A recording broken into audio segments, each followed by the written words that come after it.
Les écoles des beaux-arts et d'architecture de Marseille ont été conçues par René Hégère dans les années 60.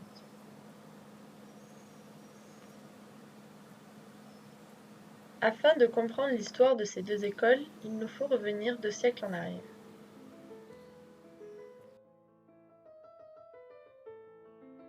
C'est au début du XIXe siècle que l'école des beaux-arts est fondée. Elle s'installe à Paris puis se développe dans les grandes villes. À Marseille, le couvent des Bernardines est le premier lieu d'accueil de cette école.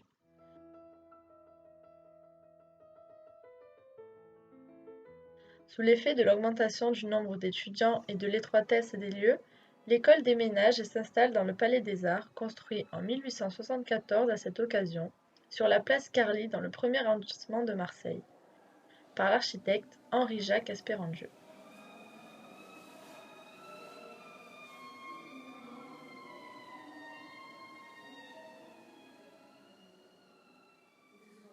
Trente ans plus tard, l'architecture vient à être enseignée comme une discipline au sein même des beaux-arts et devient l'une des 4 branches du programme, avec la gravure, la sculpture et la peinture.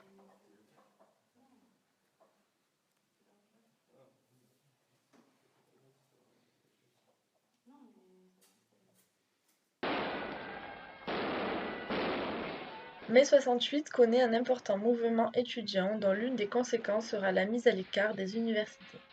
Les étudiants luttent dans les rues contre le pouvoir gaulliste. Ils mènent une révolte marquant l'histoire contemporaine française.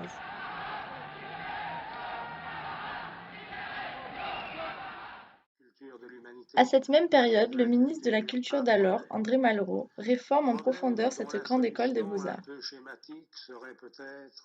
Il sépare alors l'architecture des autres disciplines en créant les unités pédagogiques d'architecture sur tout le territoire. Elles sont devenues depuis les écoles d'architecture. Le domaine de Lumini s'avère favorable à la construction d'un campus universitaire.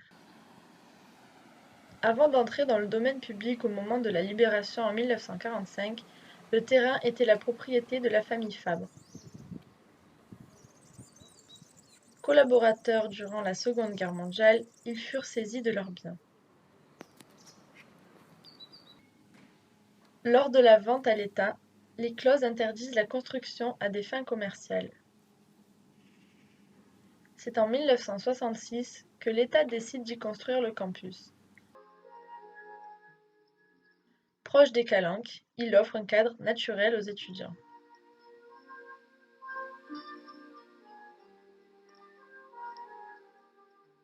René Hégère est en charge de ce projet.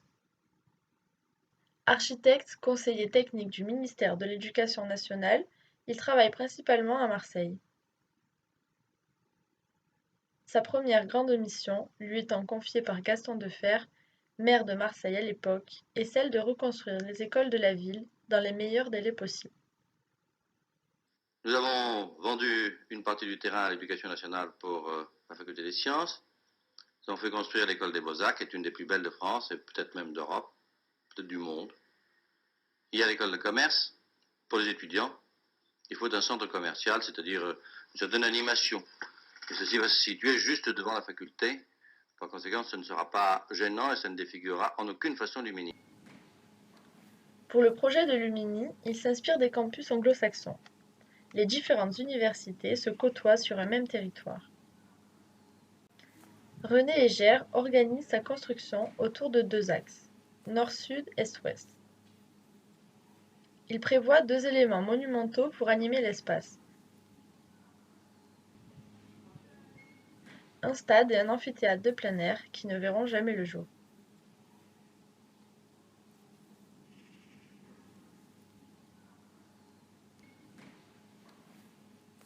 Le reste de la composition prévue initialement est réalisé avec une multiplicité des programmes.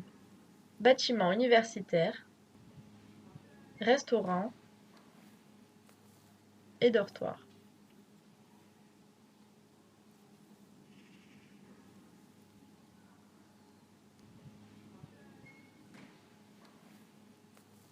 Légèrement excentrées, les écoles d'art et d'architecture se distinguent du reste du site.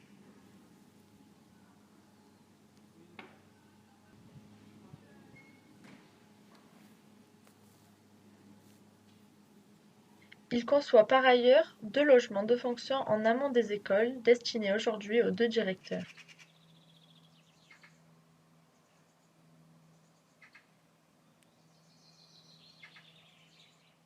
Durant l'élaboration du projet, la scission n'est pas encore établie, mais René Hégère anticipe la séparation.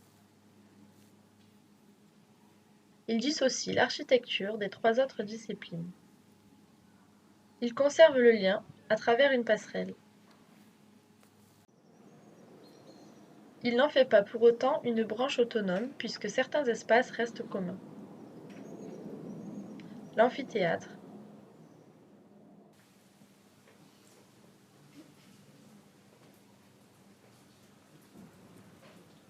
la bibliothèque. C'est un projet visionnaire.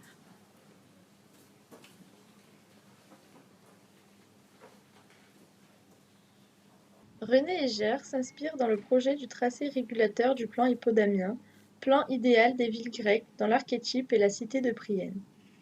Elle est fondée au XIe siècle avant Jésus-Christ en Turquie.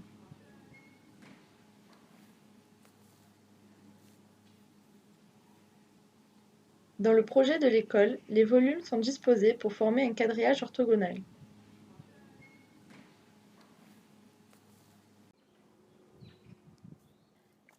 Ce type de plan apporte aussi une réponse à la contrainte topographique du site. Les bâtiments étant dispersés, ils ne nécessitent pas un important terrassement mais s'adaptent individuellement à la pente.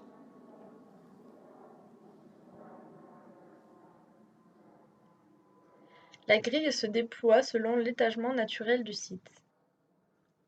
Ce schéma traduit la volonté de l'architecte d'organiser rationnellement l'espace. Son admiration pour la Grèce antique se retrouve dans son projet initial où il installe des éléments antiques détachés sous forme de ruines. Ces ornements ne seront jamais construits. Le projet s'articule autour d'un carré. Sur l'axe nord-sud se développe un escalier principal desservant les ateliers des beaux-arts. L'axe est-ouest se matérialise par la passerelle menant à l'espace architecture.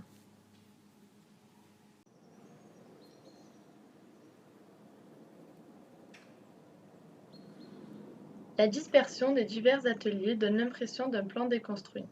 Paradoxe avec le tracé régulateur.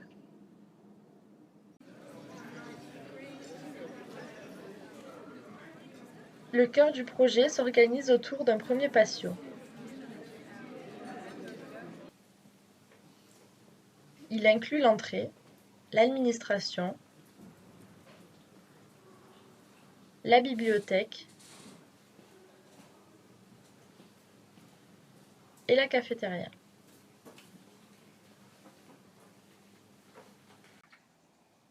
Il construit les ateliers autour d'autres patios et reproduit ce schéma de centralité. Ce dispositif est aussi visible dans l'école d'architecture. Les ateliers entourent et sont entourés par un espace de verdure. De cette manière, il intègre le paysage à son architecture.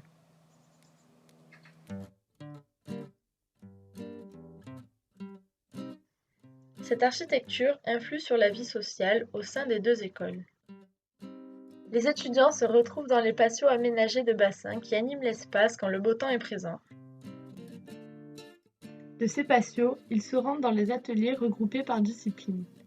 Ces lieux de création qui peuvent sembler désorganisés sont investis par les étudiants qui laissent libre cours à leur imagination.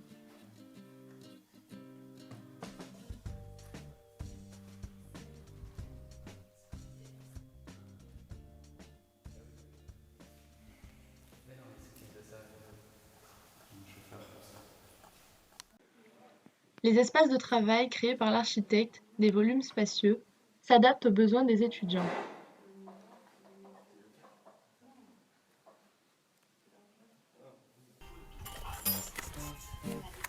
L'extérieur est aussi mis à profit pour certains travaux.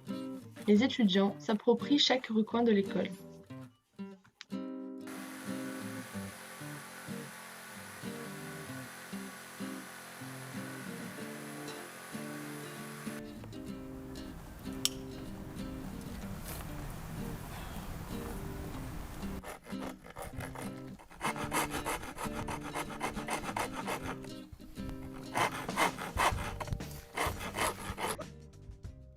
René Hégère fait de la lumière naturelle un atout. Les ateliers offrent une lumière diffuse tout au long de la journée grâce à leurs grandes ouvertures côté nord. La lumière étant constante, il est plus agréable d'y travailler. On y perçoit divers panoramas.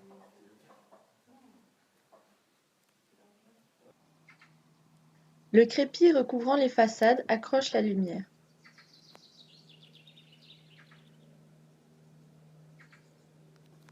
Les deux écoles sont construites sur un système poteau-poutre en béton. Les casquettes, quant à elles, sont formées de dalles de béton soutenues par des poteaux en acier.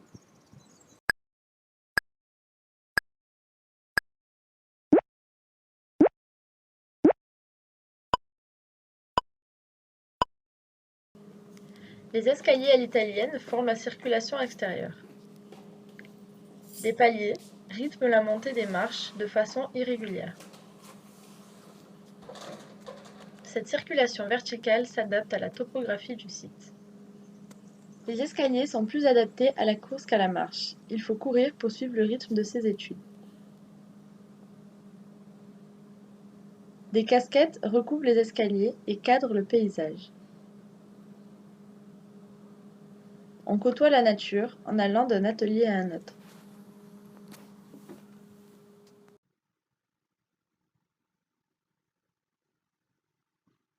La scission entre les deux unités d'apprentissage se fait officiellement durant la construction des écoles. Elles gardent un seul et même directeur, François Bray.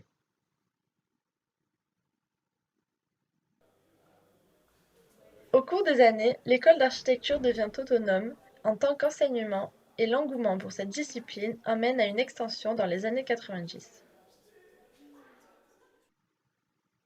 L'agent CCD affectionne l'idée de compléter le projet de René Hégère sans le dénaturer. C'est un projet ambitieux. Un amphithéâtre, une cafétéria et son aménagement extérieur,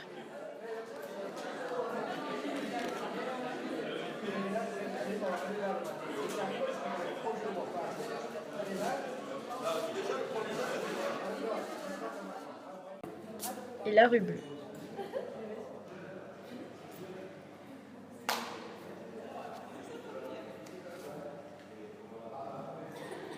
Moi, je me souviens qu'on allait boire des coups dans la cafette des Beaux-Arts, qui était sympa, qui donnait d'ailleurs dans un petit patio, enfin j'ai un souvenir lointain, mais qui était assez sympa.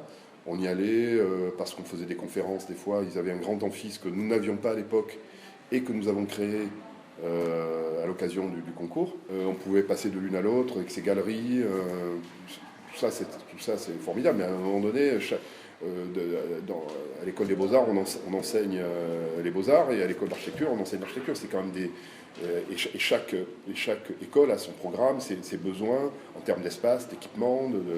Voilà. Et donc, il y avait quand même ce besoin d'intégrer à la partie architecturale un amphithéâtre qui soit digne de ce nom, puisqu'il n'y en avait pas, de retrouver des ateliers parce qu'il en manquait, de créer une cafétéria parce qu'il n'y en avait pas et qu'on était obligé d'aller dans celle des Beaux-Arts, ce qui n'était pas forcément un problème, mais ça ne fonctionnait pas non plus très bien, etc. etc. On s'est donné comme objectif de prolonger en fait le cadre, la trame existante, en lui greffant une double barre.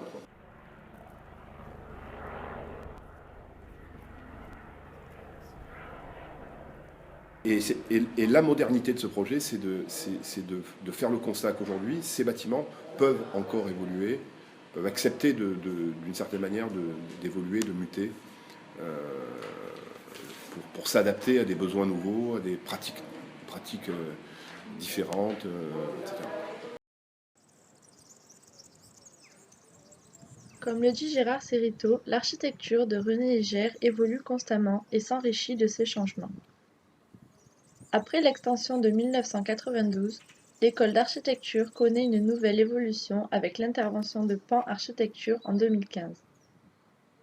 Le projet rassemble dans un volume simple et autonome 3 nouveaux ateliers et une galerie extérieure, lieu d'échange et d'ouverture. Ces extensions sont une continuité au projet initial de René Eger dont l'ambition était de dialoguer avec la géographie. À travers la construction des écoles nationales supérieures d'art et d'architecture de Marseille, René Eger offre aux étudiants une immersion dans le paysage de Rimini.